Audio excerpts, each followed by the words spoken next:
озода туғаева анъанаҳои гузаштагонашро риоя мекунад. дар баробари ин ҳам қадами замона мебошад. ҳуҷраи келини хурдиашро ҳамин тавр замонавӣ муҷаҳҳаз гардонидааст. рӯзи якшанбе барои онҳо истироҳатӣ аст. дар ин рӯз гашт намераванд. ҳамроҳи фарзандон дар хона истироҳат мекунанд. барои бегоҳӣ барои пухтани оши палав омодагӣ мебинанд. дар бораи анъанаҳои ин майдамиллат озода мегӯяд, ки калонтарҳо хубтар медонанд. он чизе ки ӯ мегӯяд, инҳоро аз падару модараш шунидааст. мо тамдорида гуфтам ки пеш вақто сахт буд. ҳозир не, ҳозир шукри худо соз шудагиам.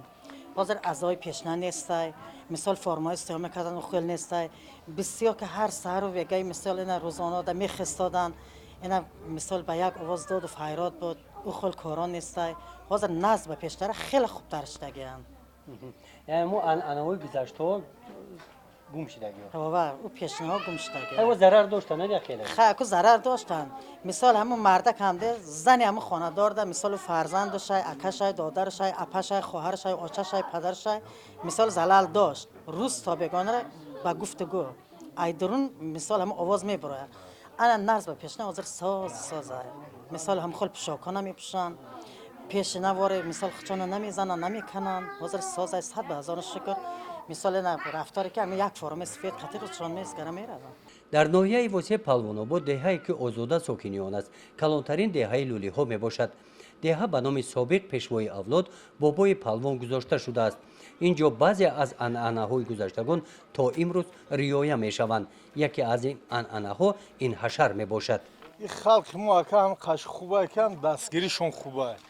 мисолиш ина ана мардум ки мисолиш да устон намеёва ки ягон сумуш битаво мақсад 3000 2000 ё ки 1000 сум наметаво мақсад меравад ягон авход мекунам мардума файрон мекунад 10-20 нафар бачаҳо мешем набира 1 соат 1.5 соат да мақсад хидмат мекунем ёрдам аз ҳисоби ҳамин халқ дар мардум мекунем аз ҳисоби халқ ҳамин хидмат ёрдам хай на деволзаниша ё ки бетонрезиша ё ки чиша ана тори хонаро андова кунем дастгирӣ мекунем хидмат дастгирӣ мекунем. дар ҳашар хоҳишмандон ҷамъ меоянд. онҳое ки қувваи бардошти кори вазнинро доранд. ба монанди ана ин кор андоваи болои хона кори душвор аст. 1 ё 2 нафар аз уҳдаи ин кор баромада наметавонад. ин гуна корҳоро дар ин маҳалла ҳам деҳагон тариқи ҳашар тез ва босифат анҷом медиҳанд.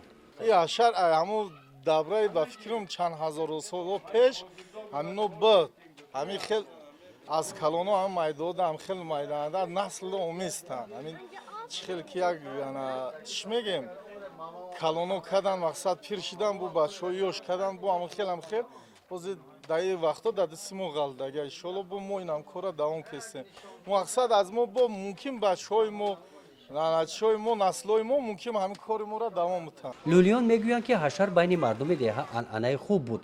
қариб ки ҳамаи хонаҳои дар деҳа мавҷуд буда таҳкурсӣ ва бомёд тариқи ҳашар сохта шуданд. аз чӣ бошад ки солҳои охир ҷавонон ба ин анъана камтар таваҷҷӯҳ доранд?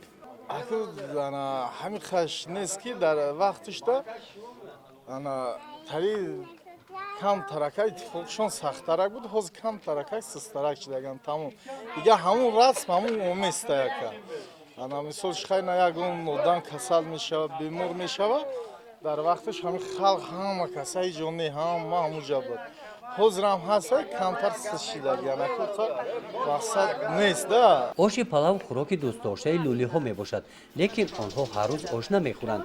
танҳо рӯзҳои якшанбе ош мепазанд. дар ҳавлии озода ҳам рӯзи якшанбе бегоҳӣ ош мепазанд. дар дигар хонаҳои ин майдамиллат ҳам бегоҳӣ гирди оши палав ҷамъ меоянд. ин анъана ҳам аз гузаштагон мондааст.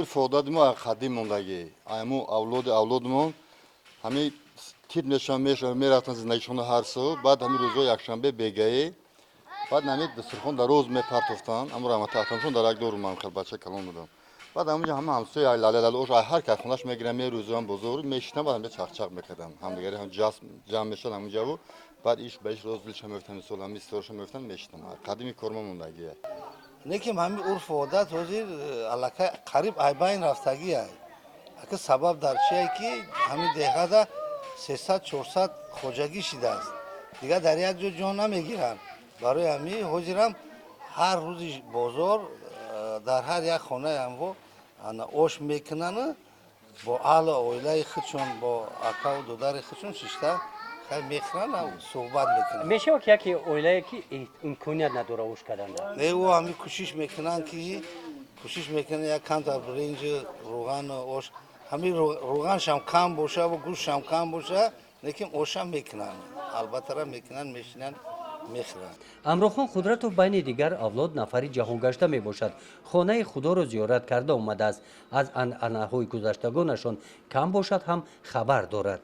ина пештара заргарӣ доштему заргарӣ нестаюхе аввал ҳами ҳама хонада мисол ҳама атаи ма мисол акам апам ҳамашон бе заргарӣ мекарданд гӯшвор чалла пешбарак ҳами чизҳо мекарданд ҳозир ҳамчизо барҳам хӯрдаган неста дига бо ина як расм русум дига буд ки инами ҷанозаҳода рӯканӣ мекарданд сари лиҷ мекарданд сара лиҷ мекарданд ҳамакса фир мегаштанд рӯи сара меканданд мотам давова рӯи ҷаноза ҳозир ҳам кор ҳама барҳам хӯрдага кор ҳозир неста якадам байни авлоду ҳами расмиши ҳами қарат аз расми талбандагӣ ҳами талбандагӣ иншоалло ба амри худ аймобан рафта иста оз бачаҳо ёш намекунанд хонаи ма дута бача мераванд корда мераванд бачам ҳами касба мекунӣ мега атаҷон ин касб хуб нест касба наметавонам карда изо мекаша мега ҳамин одамои пештара мусафеду кампирако камутон яктамта ҳаст мекунанд ҳами талбандагиро байни лӯлиҳо човандозори номдор бисёр буданд. нигоҳубини асп ва парвариши он анъана буд.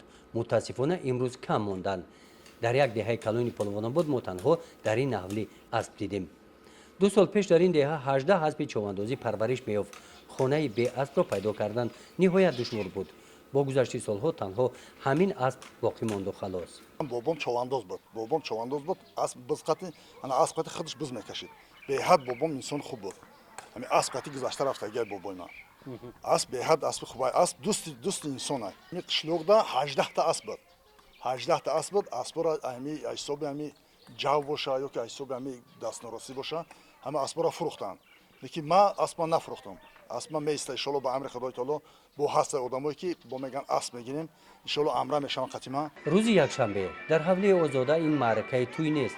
баъди хӯроки шом истеъмоли оши палав онҳо мерақсанд хурсандӣ мекунанд ба умеде ки рӯзи дигар рӯзи хубу бобарор гардад.